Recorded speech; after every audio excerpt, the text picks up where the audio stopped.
जे म्हणते हृदय फाडलं, एकीकडे धनंजय मुंडे आणि दुसरीकडे अजित दादा.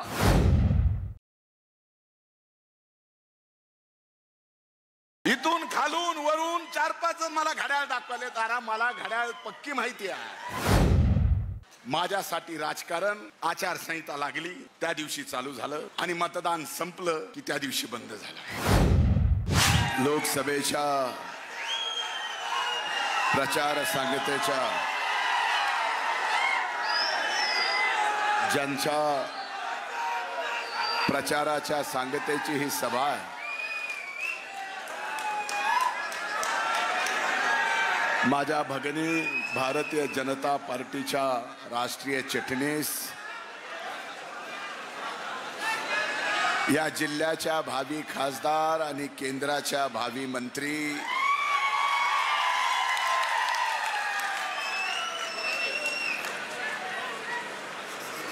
पंकजाताई मुंडे यांच्या प्रचाराच्या निमित्तानं व्यासपीठावर उपस्थित सर्व महायुतीचे सन्माननीय नेते, आज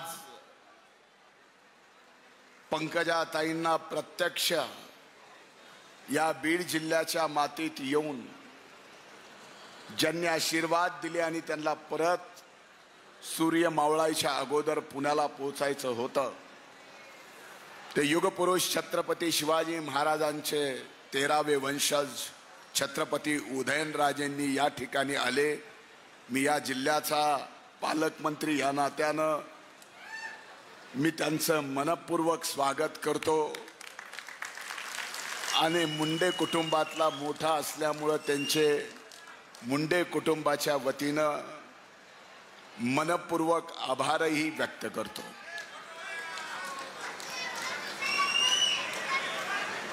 बावीस बॉल राहिलेत.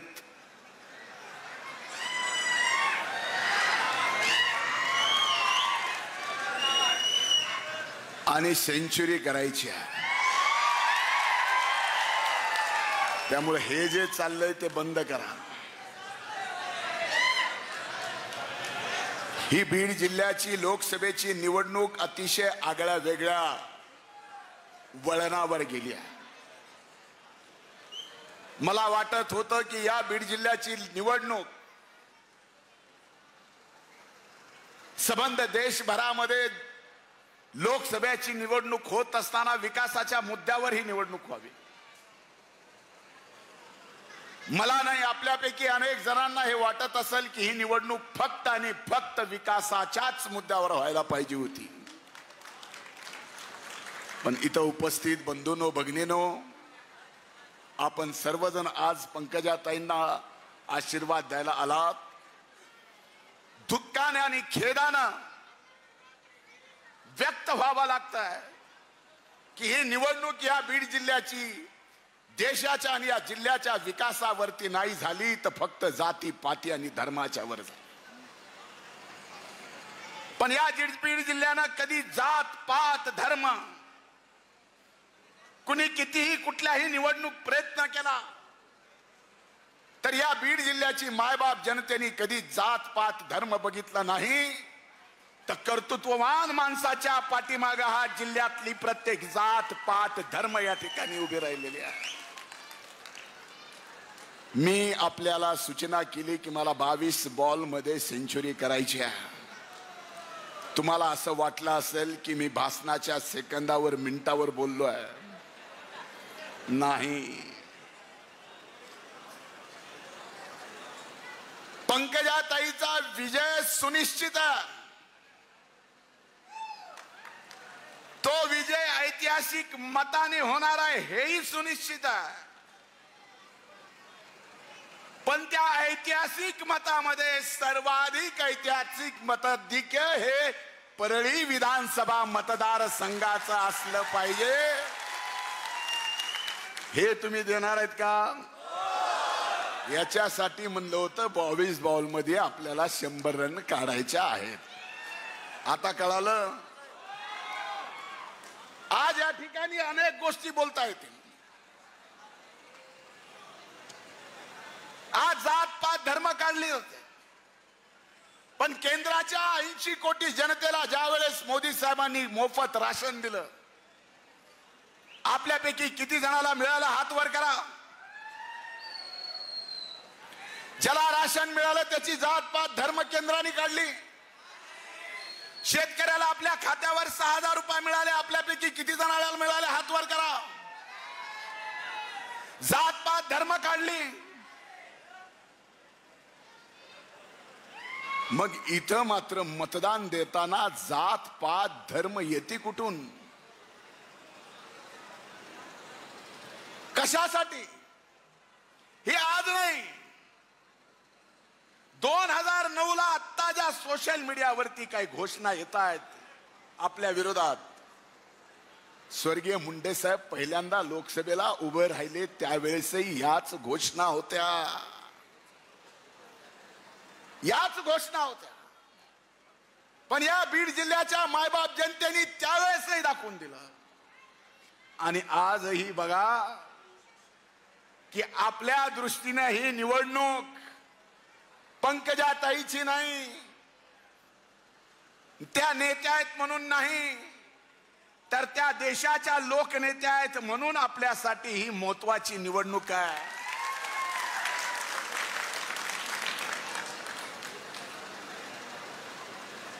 आम्ही प्रारब्ध भोगला, एकमेकाच्या विरोधात लढलो,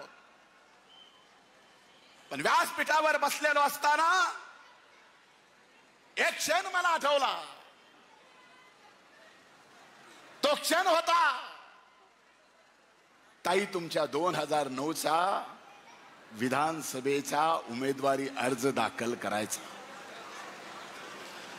आज तो क्षण तोही माझ्या दृष्टीने आनंदाचा होता. जीप वर उभा राहून पंकजाताई तुम आगे बढ़ो, हम तुम्हारे साथ है म्हणणार आहोत. आज तुम्ही देशाच्या सार्वभौम सभागृहात जाताय, हा भाऊ पुन्हा तुमच्या पाठीमागे आहे. पंकजाताई तुम आगे बढ़ो, हम तुम्हारे साथ. आज स्वर्गीय मुंडे साहेब नाही, स्वर्गीय अण्णा नाही. स्वाभाविक आहे, कुटुंबातला मोठा म्हणून जबाबदारी माझ्यावर आहे. जिल्ह्याचा पालकमंत्री म्हणून माझ्यावर आहे. माझे हात जोडून कळकळीची आपल्याला विनंती आहे. गावामध्ये गटातटाचे राजकारण इतक्या दिवस होतं, आता गटातटाचा राजकारणाचा विषय नाही, ही निवडणूक लोकसभेची आहे. आज सगळ्यात महत्वाची जबाबदारी या निवडणुकीची माझ्या खांद्यावर आहे. ती फक्त विजयाची नाही, तर दिल्लीला दाखवून द्यायचं आहे की एकदा बीड जिल्ह्याने ठरवलं तर ऐतिहासिक विजय या ठिकाणी देतो. ताई प्रारब्ध आपण दोघांनी भोगला. तो प्रारब्ध भोगत असताना देवाने सुद्धा आपल्या दोघांकडून चांगल्या गोष्टी घडवून दिल्या. स्वर्गीय मुंडे साहेब नसताना तुम्ही या ठिकाणी 10 वर्ष प्रीतमताईंना खासदार केलं, आपण मंत्री होतात, या जिल्ह्याचा विकास केला. विकास तुमच्या हाताने झाला. प्रारब्ध मीही भोगलं, तुम्ही भोगत असताना तुम्हीही एक नेतृत्वाची फळी तयार केली. मीही प्रारब्ध भोगत असताना मी सुद्धा एक नेतृत्वाची फळी तयार केली. आणि आनंदाचा क्षण आज इथं एवढाच आहे की सगळी नेतृत्वाची फळी इथं सगळीकडे बघितलं तर ताई आज तुमच्यासाठी, तुमच्या विजयासाठी पूर्णपणाने एकवटली आहे. किती हो आमच्या ताईची भीती, किती हो आमच्या ताईची भीती. आमच्या माजी नेतृत्वाला, दैवताला, आदरणीय नेत्यांना 3 दिवस जिल्ह्यात येऊन बसावं लागतं. 3 दिवस, 3ही दिवस मुक्कामाला. आज या बीड जिल्ह्यामध्ये विकासाच्या मुद्द्यावर निवडणूक लढली जात नाही. 3 दिवस मुक्कामाला. कुठल्याही या बीड जिल्ह्यातल्या पत्रकारांना त्यांना विचारावं, अरे आता प्रचार 6 वाजता संपतोय, शेवटचा प्रश्न तरी शरद पवार साहेबांना विचारा की नेमकं तुमचं मराठा आरक्षणाबद्दल काय मत आहे.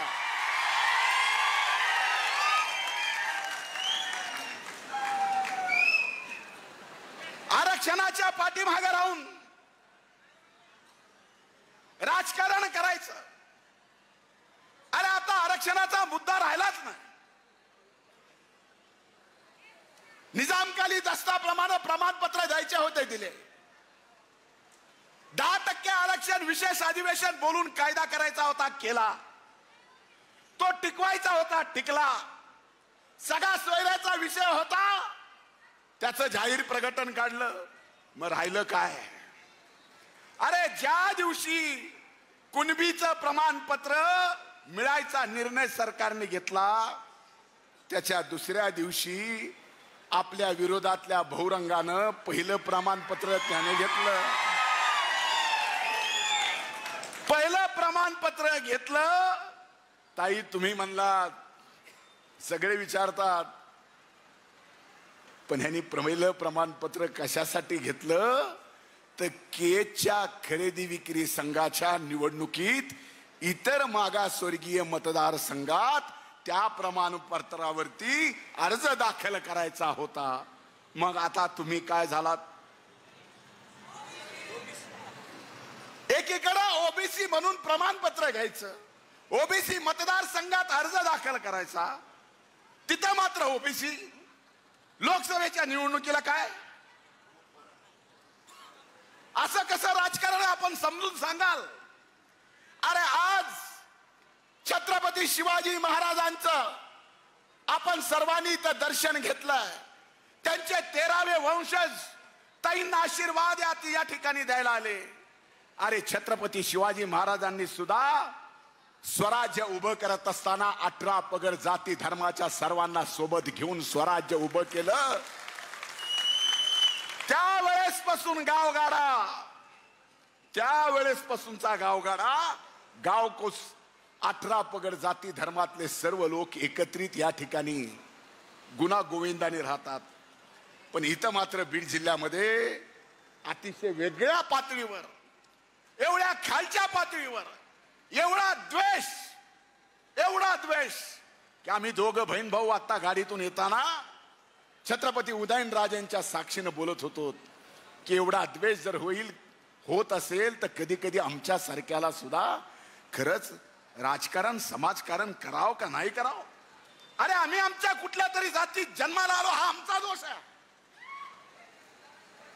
काय अशी पद्धत आहे का देवाला अर्ज द्यायची, पुढच्या जन्मी कुठल्या धर्मात कुठल्या जातीत जन्माला यायचं, अगोदरच अर्ज लिहून ठेवायचा? आहे का मालक असलं काही? एवढा द्वेष. अरे विकासाच्या मुद्द्यावर तुम्हाला बोलता येत नाही, पण इथं मात्र जातीपातीचं राजकारण करून द्वेष निर्माण करताय. मला खात्री आहे, मला विश्वास आहे तुमच्या सगळ्यांवर, मायबाप जनतेवर. इथं प्रत्येक जातीचा, प्रत्येक धर्माचा माणूस आज प्रचाराच्या समारोपाला गेली 45 दिवस तुम्ही अहोरात्र पंकजाताईंना ऐतिहासिक विजय प्राप्त करण्यासाठी कष्ट करताय. ह्या कष्टाचं मोल तुमचे उपकार आम्ही कधीही फेडू शकत नाही. आमच्यावर तुम्ही एवढा प्रेम केलाय की त्या प्रेमाची परतफेड आम्ही आमच्या अंगावरच्या कातड्याची जोडी करून जरी तुम्हाला घातली तरी ती फिटू शकत नाही. आपल्यापैकी कुणीही म्हणावं, पंकजा ताईला असेल, मला असेल, ताई काळजी करू नका, तुम्हालाही विश्वास देतो. माझ्यासाठी राजकारण आचारसंहिता लागली त्या दिवशी चालू झालं आणि मतदान संपलं की त्या दिवशी बंद झालं.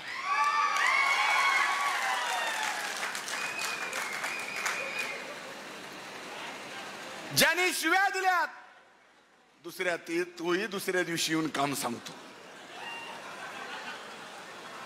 आणि आपण काम करतो. हा स्वभाव आहे. पण ह्या सगळ्या गोष्टीमध्ये आपण एक विचार केला पाहिजे. तुमचा माझा काय स्वाभिमान आहे? मी असेल, पंकजाताईने असेल, प्रीतमताईने असेल, इथं व्यासपीठावर बसलेल्या अनेक मान्यवरांना असेल, ह्या निवडणुकीमध्ये फक्त आम्ही एखाद्या फलाण्या जातीत जन्माला आलो म्हणून विरोध करायचा? अरे आज तुमच्यापैकी अनेक जणांचे सामाजिक प्रश्न सोडवले असतील, आम्ही व्यक्तिगत प्रश्न सोडवले असतील, कुणाचं कर्ज फेडलं असेल, कुणाला कर्ज दिलं असेल, कुणाचा दवाखाना बघितला असेल, कुणाचं घरातलं भांडण मिटवलं असेल. एवढंच नाही, टंचाईच्या काळात दरवाजाला वाजून आपल्या सर्व सहकाऱ्यांनी पिण्याचं पाणी पाजायचं काम केलं असेल.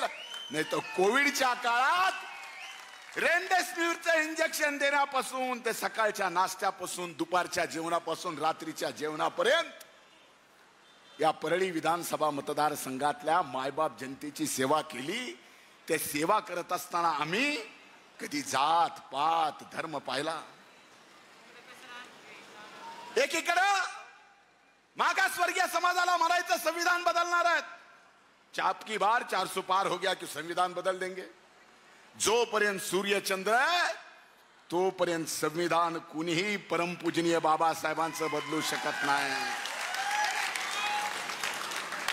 त्यामुळे तुम्ही त्या बाबतीत कधीच मनात सुद्धा विचार आणू नका. और मेरे कौम के सभी भाई और बहनों को हाथ जोड़ के आप सबसे गुजारिश है, हर बार जब जब कौम की इज्जत का सवाल आया, कौम को मदद करने का सवाल आया, आपने भी मुझसे प्यार किया, मैंने भी उतना प्यार किया. पिछले 22 साल से आपको गले से गले लगा के ईद की मुबारकबाद देता हूं. तब सिर्फ बात गले से गले लगाने की नहीं होती है, तब मैं अपनी रूह आपके दिल में छोड़ता हूं और मेरी रूह आपके दिल में छोड़ता हूं. इसलिए भाइयों, यहां से सोचोगे तो कुछ अलग लगेगा, दिल में तो आपके पंकजाताई और हम ही हैं. तो यहां से मत सोचो, दिल से सोचो. इस चुनाव में मुझे कुछ पता चला, इस्माइल भाई यहाँ जावेद भाई, शकील भाई, हाँ, अजीज भाई है, सब है, अयूब भाई है, अल्ताफ, सभी, सबसे मेरी गुजारिश है, मेरे घर की इज्जत है, अपने गांव की इज्जत है, अपने कौम की इज्जत है कि नहीं? मुझे कहा गया कि यहां पे कोई ऐसा उम्मीदवार खड़ा करो. मैंने बोला नहीं, अगर कौम मुझ पे भरोसा करती है तो मुझे भी उस कौम पे भरोसा है और उस भरोसे की बात करता हूं, वो भी वोट करेगा. म्हणून हात जोडून माझी आपल्याला विनंती आहे, ही जात पात पंथाच्या पलीकडची, धर्माच्या पलीकडची विकासाची निवडणूक आहे. अरे आपण स्वप्न बघतोय, एकीकडे परळीहून बीड मार्गे, नगर मार्गे मुंबईला रेल्वेने जाण्याचं जे प्रीतमताईंनी स्वप्न पूर्ण केलं. आज मला सांगा, आपल्याला काय मिळालं म्हणून चर्चा आपण करतोय. विरोधक टीका करतायत की या बहीण भावाने काय केलं. मी केजला म्हणलं की ताई मंत्री असताना PMGSYचे, CMGSYचे, CRFचे जेवढे कामं निघाले त्याच्यातले अर्धे कामं फक्त भौरंगाच्याच कॉन्ट्रॅक्टरला आहेत. आमच्या काळातही तसंच आहे. आणि तो म्हणतोय विकास झाला नाही. अरे मग तुला गुत्तेदारी कशी मिळाली? सरळ प्रश्न आहे, सीधा सवाल आहे. आता काही जण म्हणले की या बीड जिल्ह्यातली परळीची मक्तेदारी संपवार आहे. आमची काय मक्तेदारी आहे?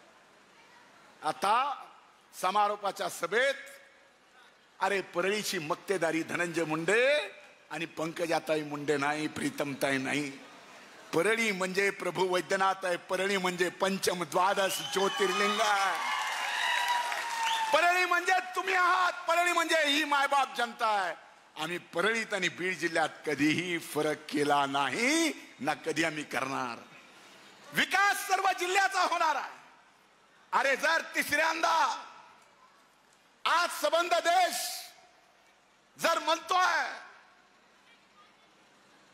की पुन्हा प्रधानमंत्री कोण होणार,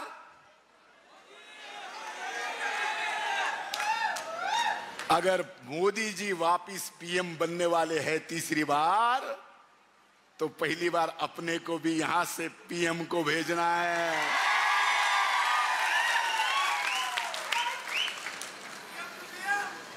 डीएम की जब आएगी तब आएगी, देख लेंगे।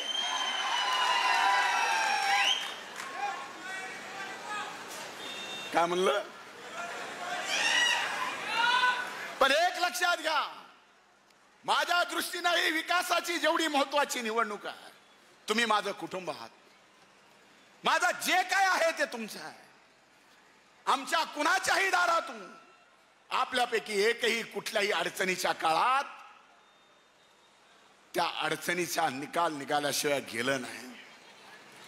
कुठल्याही अडीनडीला आपल्यापैकी कसलीही गरजूवंत समोर आला तर तो कधीच रिकाम्या हाताने गेला नाही। मग मला सांगा, एवढं प्रामाणिकपणानं इमानदारीनं काम आपण या ठिकाणी करतोय, तर आपण सुद्धा या बीड जिल्ह्याला जर देश जगाच्या पातळीवर विकास करत असेल तर बीड जिल्ह्यानं सुद्धा देशाच्या सोबत विकास केला पाहिजे। मोदी साहेब जगात जर देशाचा विकास करतायत तर मोदी साहेबांसोबत पंकजाताईंनी सुद्धा या बीड जिल्ह्याचा विकास केला पाहिजे। त्या विकासासाठी ही निवडणूक महत्वाची आहे। आणि बघा, योग काय असतो, प्रारब्ध काय असतं, नियतीला काय मान्य असतं, तो दिवस चांगला म्हणावा का वाईट म्हणावा। ज्या दिवशी पंकजाताईंनी स्वतःच्या हाताने स्वर्गीय मुंडे साहेबांना 2014ला अग्नी दिली, त्याच दिवशी आपल्या या लोकसभेच्या निवडणुकीचा निकाल, ज्या दिवशी अग्नी दिली त्याच दिवशी निकाल। आणि हे सगळं आपल्या सर्वांसाठी एक आव्हान आहे। गुलाल उधळावा का दुःख व्यक्त करावं, पण नियतीला जर मान्य असेल की दिलेल्या अग्नीतून आज 10 वर्षानंतर पुन्हा स्वर्गीय मुंडे साहेब पंकजाताईच्या रूपाने आपल्या सगळ्यांच्या समोर येत असतील तर ते आपल्याला आनंदानं स्वीकारावा लागेल। आणि तो आनंद जर आपल्याला आणायचा असेल तर हे असले बहुरंगी जे म्हणते हृदय फाडलं की एकीकडे धनंजय मुंडे आणि दुसरीकडे अजित दादा, आणि गड्यानं 6 महिन्यात हृदयाचं प्रत्यारोपण केलं, जसं किडनी बदलतं तसं हृदयच बदलून टाकलं। पण तुम्ही काळजी करू नका, एखादी केस झाली तर होऊ द्या, काय फरक पडत नाही। लय मोठ्यात आणखीन एक सही, इथून खालून वरून 4-5 मला घड्याळ दाखवले, तारा मला घड्याळ पक्की माहिती आहे, पण आता विषय कमळाचा आहे। म्हणून हात जोडून कळकळीची विनंती आहे, गावात मतभेद असतील, गावात गटतट असतील, गावात 2 पार्ट्या असतील, एकमेकाच्या विरोधात मागच्या 10-12 वर्षापूर्वी आपण लढलो असू, काही केलं असू, पण आता मात्र ती गटातटाची निवडणूक नाही, आता मात्र ती ग्रामपंचायतीची नाही, पंचायत समितीची नाही, जिल्हा परिषदेची नाही, नगरपालिकेची नाही, विधानसभेची सुद्धा नाही। ही निवडणूक आपल्या अस्तित्वाची, अस्मितेची, स्वाभिमानाची आहे। आणि स्वर्गीय मुंडे साहेबांना 4 तारखेला त्यांच्या पुण्यतिथीच्या निमित्तानं सर्व भरभरून त्याची 13 तारखेला परतफेड करायची आपल्याला। आपली लेख अनुक्रमांक, आपली लेख पंकजाताई गोपीनाथ मुंडे, कमळ त्याच्या समोरचं बटन दाबून पंकजाताईंना आपल्या परळी विधानसभा मतदारसंघातून बीड जिल्ह्यातून ऐतिहासिक मदत मिळणार आहे। पण परळीत नंबर 1 लीड कुठली, बीड जिल्ह्यात नंबर 1 लीड कुठली, त्यामुळे पंकजाताई तुम आगे बढ़ो। खूप खूप धन्यवाद. जय हिंद, जय महाराष्ट्र. देश विदेशातील प्रत्येक घडामोडींचे लाईव्ह अपडेट मिळवण्यासाठी आता साम टीव्हीच्या सर्व सोशल मीडिया प्लॅटफॉर्मला लाईक, फॉलो आणि सबस्क्राईब करा. तसंच सर्व नोटिफिकेशनसाठी बेल आयकॉन प्रेस करायला विसरू नका.